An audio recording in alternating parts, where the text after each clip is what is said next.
నారాయణం నమస్కృత్య నరం చైవ నరోత్తమం దేవీం సరస్వతీం వ్యాసం తతో జయముదీరయేతు. శ్రీ గురుభ్యో నమః. శ్రీ మహాజనాధిపతయే నమః. ఇదంతా నారదుల వారు బ్రహ్మసభ, దేవేంద్ర సభ, యమసభ, కుబేర సభ, వరుణ సభ, ఈ సభల గురించి ధర్మరాజుకు తెలియజేశారు. సభలో ఉన్నటువంటి ధర్మరాజుకి అదంతా విన్న తర్వాత ధర్మరాజు అంటున్నాడు నారదుల వారితో, మహాత్మా, రాజసమూహం అంతా కూడా యమధర్మరాజు సభలోనే ఉన్నట్టుగా కనిపిస్తున్నది. చూడండి, రాజులందరూ యమసభలోనే ఉన్నారు, ఇంకా ఇతర సభల్లో లేరు. వరుణస్య సభాయాంతు నాగాస్తే కజిత విభో దైత్యేంద్రాశ్చాపి పూజిష్ట సరిత సాగరాస్తథా. యమసభలో రాజసమూహాలన్నీ ఉన్నాయి. వరుణి సభలో నాగులు, దైత్యేంద్రులు, నదులు, సముద్రాలు ఉన్నాయి ఎక్కువగా. ఇక కుబేర సభలో తథా ధర్మదేర్యక్ష ఉజట రాక్షసాస్తథ. గంధర్వులు, యక్షులు, భూయకులు, రాక్షసులు, అప్సరసలు, శంకర భగవానుడు వీరు కుబేరుడి సభలో ఉన్నారు. పితామహ సభాయాంతు కనిశాస్తే మహర్షయః సర్వే దేవనికాయాశ్చ సర్వశాస్త్రాన్ని చైవ. ఇక బ్రహ్మగారు, పితామహుడైన బ్రహ్మగారి సభలో మహర్షులు, సమస్త దేవతా సమూహాలు, సర్వశాస్త్రాలు ఉన్నాయి. సత్యరసతు సభాయాంతు దేవా సంకీర్తితామునే ఉద్దేతశ్చ గంధర్వ వివిధాశ్చ మహర్షయః. ఇక దేవేంద్రుడి సభలో సకల దేవతలు ప్రధానంగా ఉన్నారు. స్వల్పంగా కొంతమంది గంధర్వులు, మహర్షులు కూడా ఉన్నారు. ఏక ఏవతు రాజర్షి హరిశ్చంద్రో మహామునే కథితస్తే సభాయాంబే దేవేంద్రస్య మహాత్మనః.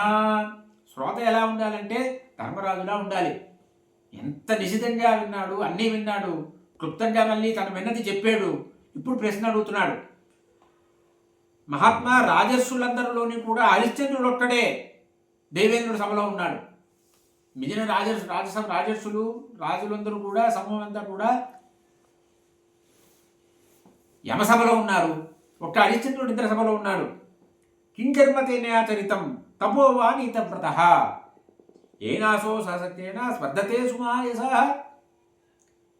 ఆ హరిశ్చంద్రుడు ఆ ఇంద్రసభలో స్థానం పొందడానికి ఏమిటి చేశాడు? ఎటువంటి తపస్సు చేశాడు? అతడు అంత యశస్సు పొందాడు ఇంద్రుడితో సమానంగా. ఎలా సాధ్యమైంది అని అడిగాడు. అడిగి మరొకటి అడుగుతున్నాడు. పితృలోక తసచ్చైవ త్వయా విప్రపిత మమ దుష్ట పాండుర్మహాభాగ కథం వాపి సమాగతః కిముక్తవాం చ భజమన్నో తన్మమాషచ్చ సుహృద తత్త్రోత్తుం సర్వవిధం పరాటోతూలం మే. అదొక ప్రశ్న అడిగాడు. హరిశ్చంద్రుడు ఇంద్రభవనంలో ఎందుకున్నాడు? ఎటువంటి తపస్సు చేశాడు?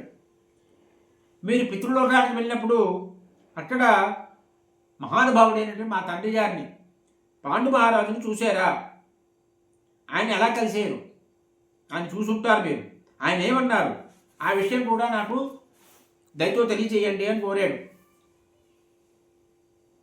అప్పుడు నారదుల వారు, నాయన హరిశ్చంద్రుడి గురించి చెప్తానయ్యా విను. ఇక్ష్వాకూణాం కులే జాత రసంటూ నామ పార్థివః అయోధ్యాధిపతిర్వీర విశ్వామిత్రేణ సంస్థితః. ఇక్ష్వాకు వంశంలో త్రిశంకుడు అనే రాజు ఉండేవాడయ్యా. ఆయన అయోధ్య నగరానికి రాజు. ఆయన విశ్వామిత్రుడితో పాటు ఉండేవాడు. సత్యవతి ఆయన భార్య. ఆ సత్యవతి ధర్మబద్ధంగా గర్భాన్ని ధరించింది. కాలక్రమంలో 10వ నెల వచ్చిన తర్వాత ఆమె నిష్కల్మషుడైనటువంటి హరిశ్చంద్రుడికి జననం ఇచ్చింది. ఆ త్రిశంకుడి యొక్క కుమారుడైనటువంటి హరిశ్చంద్రుడే లోక ప్రసిద్ధి పొందినటువంటి వాడు. ఆయన హరిశ్చంద్రుడు రాజులందరిలో కూడా బలవంతుడు, సమ్రాట్, సర్వమహీక్షిత. ఈ సమ్రాట్ అనేది మనం గుర్తుపెట్టుకోవాలి. ఇదే పట్టుకుంటాడు ధర్మరాజు. ఇప్పుడు అతడు అందరు రాజుల్లోని కూడా సామ్రాట్ అయినటువంటి వాడు.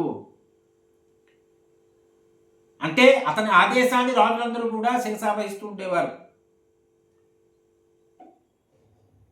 అతడు ఒక రథాన్ని అధిరోహించి శస్త్రప్రతాపంతో సప్తద్వీపాల్ని జయించాడు హరిశ్చంద్రుడు. శస్త్రప్రతాపైన జితా ద్వీప సప్తజనేశ్వర. ఏమయ్యాయి సప్తద్వీపాలు అంటే జంబూద్వీపం, కుశద్వీపం, శాఖద్వీపం, క్రౌంచద్వీపం, సాల్మణి ద్వీపం, గోమేధ ద్వీపం, పుస్తర ద్వీపం. ఇవి సప్తద్వీప ప్రకీర్తితా. ఈ 7 ద్వీపాలని కూడా జయించాడు హరిశ్చంద్రుడు. హరిశ్చంద్రుడు పర్వతాలు అరణ్యాలతో సహా ఉన్నటువంటి మొత్తం సమస్తమైన భూమండలాన్ని కూడా జయించాడు. రాజసూయాగం చేశాడు. ఒక సామ్రాట్ అయ్యాడు, రాజసూయాగం చేశాడు. తత్స సర్వే మహీపాల ధన న్యాజ హృదార్చయ యుజానాం పరివేష్టారా తస్మిన్ యజ్ఞే భువన్. ఆయన ఆదేశాన్ని అనుసరించి రాజులందరూ కూడా ధనాన్ని కానుకగా ఇచ్చారు. ఆ యాగశాలలో బ్రాహ్మణులందరికీ కూడా సంతర్పణలు చేశాడు. యాచకులు ఎవరైనా వచ్చి అడిగితే హరిశ్చంద్రుణ్ణి తతపంచగుణాధికం 5 రెట్లు ఇచ్చేవాడు. నాకు ఇది ఇవ్వండి, ఒక వస్తువు ఇవ్వండి అంటే 5 వస్తువులు ఇచ్చేవాడు. నాకు 100 వరహాలు ఇవ్వండి అంటే 500 వరహాలు ఇచ్చేవాడు. నాకు ఒక రథం ఇవ్వండి అంటే 500 రథాలు ఇచ్చేవాడు. ఈ రకంగా 5 రెట్లు దానం చేస్తుండేవాడు.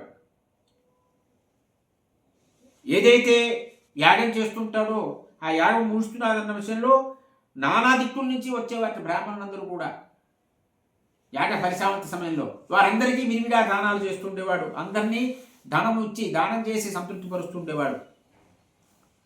భక్ష్య భోజ్యాలతో ఆహారం వాళ్ళకి అన్న సందర్పణ చేసేవాడు. వాళ్ళకి ఏ వస్తువులు కావాలో ఆ వస్తువులు ఇచ్చేవాడు. రత్నాలు రాసులు దానాలు చేస్తుండేవాడు. ఈ రకంగా చేసి బ్రాహ్మణులందరూ కూడా సంతృప్తి పొందిన వారు అయ్యి అతనికి ఆశీస్సులు అందిస్తూ ఉండేవారు. తేజస్వీచ యశస్వీచ వృషభ్యో దుఃఖో భవత్తు. అందువల్ల అతను చాలా తేజోవంతుడయ్యాడు, చాలా కీర్తిమంతుడయ్యాడు. ఈ కారణం వల్లనే అతడు అంటే యజ్ఞాలు యాగాలు చేయడము, రాజసూయాగం చేయడము, బ్రాహ్మణోత్తములందరినీ సంతృప్తిపరచడము, సమ్రాట్టుగా రాజులందరి చేత సేవింపబడ్డము, ఈ కారణాల చేత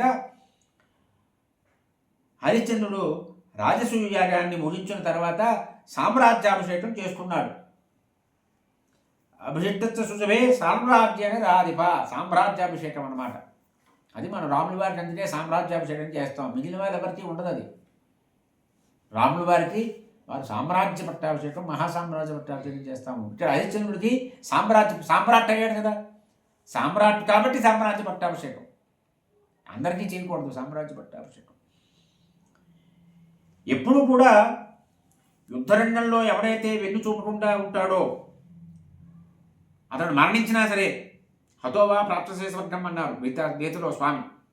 మరణిస్తే స్వర్గప్రాప్తి కలుగుతుందయ్యా. జిత్వావా మోక్షశై మహిం. గెలిచేవా రాజ్యం పరిపాలించుకుంటాం. అలా మరణించినటువంటి వారు స్వర్గంలో ఉంటారయ్యా. ఎవరైతే తమసా ఏత తీవ్రేణ త్యజంతి కలేవరం, తీవ్రమైనటువంటి తపస్సు చేసి ఈ శరీరాన్ని ఎవరైతే విడిచిపెడతారో అటువంటి వారు కూడా ఇంద్రలోకం పొందుతారు అని చెప్పారు. ఇది హరిశ్చంద్రుడు ఇంద్రలోకంలో ఉండడానికి గల కారణం ఏమిటి అనే విషయము తెలియజేశారు. ఇది హరిశ్చంద్రుడి యొక్క వృత్తాంతము. స్వస్తి.